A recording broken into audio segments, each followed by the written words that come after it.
Ah, rekam voice ya nek.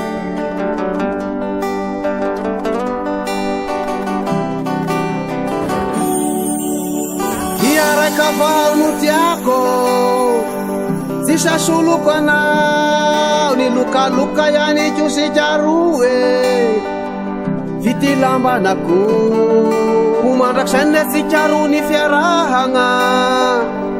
Sati samiti na dia marah si remeti usakanga. Siapi emutasi jangata iko.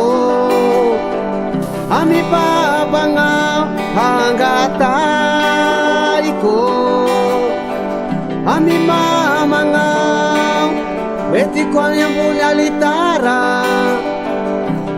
Hanga mafisha kufangare nwanzarako. Hangaure nwanzarako.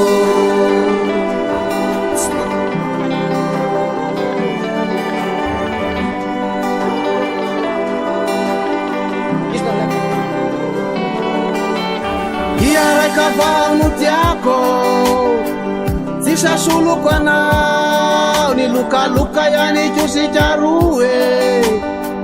Vitilamba naku, kumandak sende si caru ni fiarahanga. Sati samiti na dia marah si remeti usakanga. Siapi emutasi jangata iko.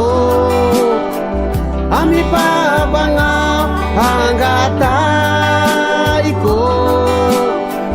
Ami mamanga weti kwa yang punya litara.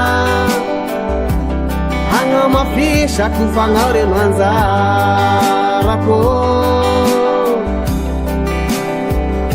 Hangaure nwanzarako.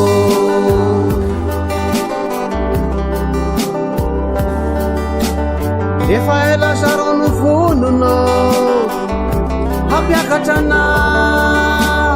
Efaela sauni umanga akafadiana jangata iko. Ami babanga hangata iko.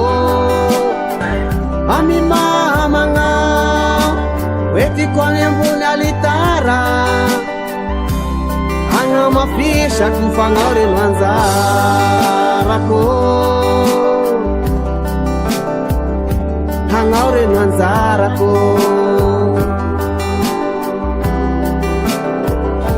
Hanaure nwanzarako.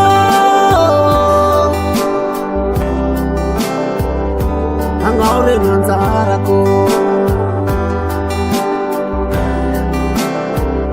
Hangaure nwanzarako.